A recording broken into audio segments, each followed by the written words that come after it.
So students, in this video I will be discussing about Hardy-Weinberg Principle.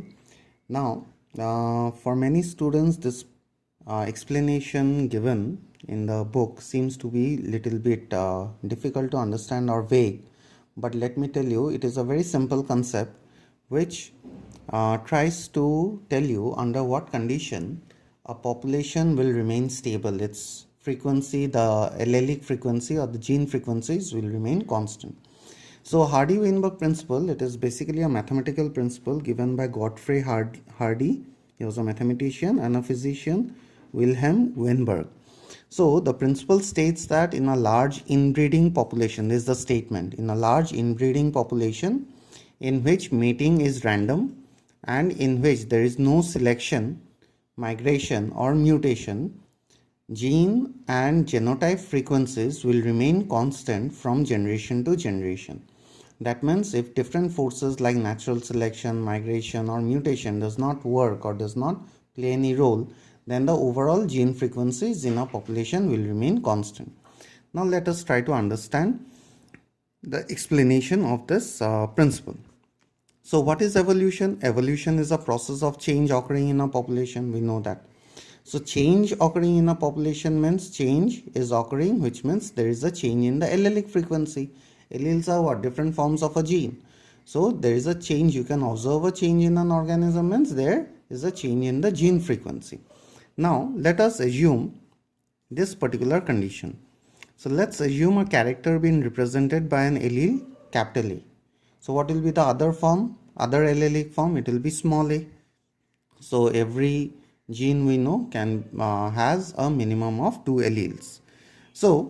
So what will be the different combination if the organism is undergoing sexual reproduction? So what are the maximum type of combination which can be possible? So we can get that by crossing two heterozygous individual. So we get the combination as capital A, twice capital A and small a. So these are all the type of allelic combination that we can get. Now let us take that P is the gene frequency of A.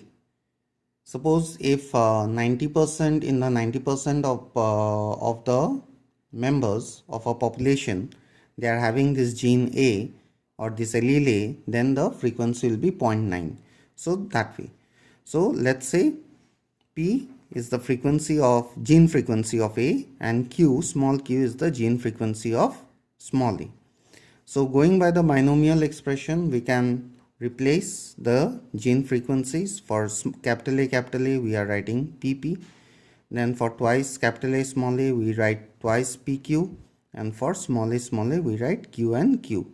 So there is a binomial expression P plus Q whole thing square, and the resultant of all the allelic frequency added together will give us 1.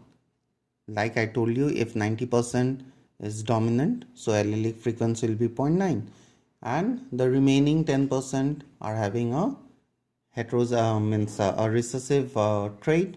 So 10% means 0.1, so 0.9 plus 0.1 gives you 1. So under stabilizing condition, all these frequencies will add up to 1. So that is basically the concept of Hardy-Weinberg principle. Now for Hardy-Weinberg principle to act, some assumptions are taken. What assumptions are taken? That there will be sexual reproduction and random mating. Population will be large. Then there will be no or negligible migration, no mutation and no natural selection. Now you might think that so many factors are required for a population to remain stable, for them to follow Hardy-Weinberg principle. So obviously most of the population will deviate from Hardy-Weinberg principle. But in nature it is found that most of the population, they actually adhere to Hardy-Weinberg principle. Deviation is shown in very few cases. So though their assumption seems to be many, but generally a species always try to remain stable. Okay, now let us see when deviation occurs from this Hardy-Weinberg principle. So deviation from Hardy-Weinberg principle or equilibrium is actually what?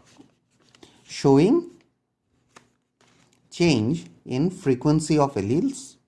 So allelic frequency will change if you are calculating the allelic or gene frequency. If you find a change in the gene frequency, you will understand that there is a deviation from Hardy-Weinberg principle, which is an indication that evolution is taking place. And what are the 5 factors which can lead to change in allelic frequency? It can be gene migration or gene flow. So gene migration and or gene flow means, suppose in a population some individuals or members from other population comes and enters, so there is a migration of the gene. So the allelic frequency of the population in which the individuals have entered, that will also change. The gene frequency of the population from where the members have traveled, there also the gene frequency will change. Then there can be genetic drift.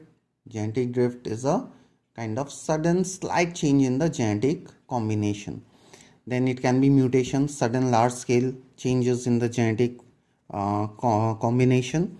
Then we can have genetic recombination, which occurs during your formation of gametes, crossing over and all.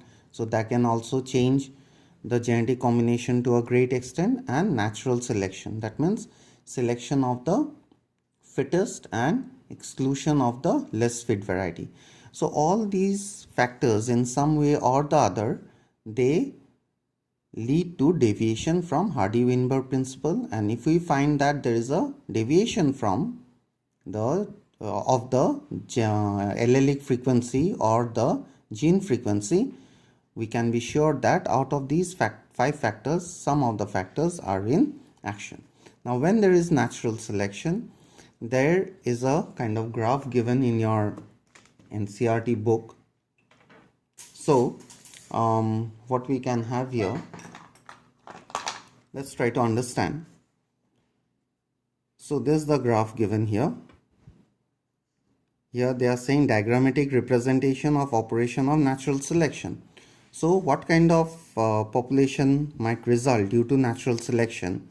The first kind of graph, it is called the stabilizing selection. Stabilizing selection means what? Suppose the dotted line graph, this is the earlier population, and the peak is represented by that particular character which is found in maximum individual. And so what happens is that in stabilizing population, the individuals which are found towards the edge of the population, that means not many individuals are showing these characters, they will get eliminated. And the character which is shown in most of the organism, the number of the organism in that particular character will increase. So this is a kind of stabilizing population. This kind of graph, it is showing a directional population or a directional selection. What happens in directional selection? Suppose this was the character which had maximum individual. Now due to some reason, the character which was represented in this part of the graph, that character got selected by nature, and the number of individual in that particular character, the number of individuals increase. So the evolution has shifted the character in one particular direction. So this is called directional natural selection. And the third one, it is called disruptive selection. What is disruptive selection? Suppose again, this was the character which was found in most of the organism. Due to some reason, the individuals having this particular character got eliminated from nature, and the individuals which had these characters, so the individuals which had lesser suitable character, by some means, let's say by chance selection, these individuals survived. So their number increased, and whose number decreased? The number of individuals which had maximum this most suitable character, their number has decreased, and the individuals which had lesser suitable characters which lied on the edge of the graph, their number increased. This generally happens in case of chance selection, when by chance the less fit varieties get selected and the more fit variety, it gets removed from the population. So overall, this is the concept of Hardy-Weinberg principle and the kind of selection which occurs due to natural selection. It can be stabilizing selection, directional selection, or disruptive selection.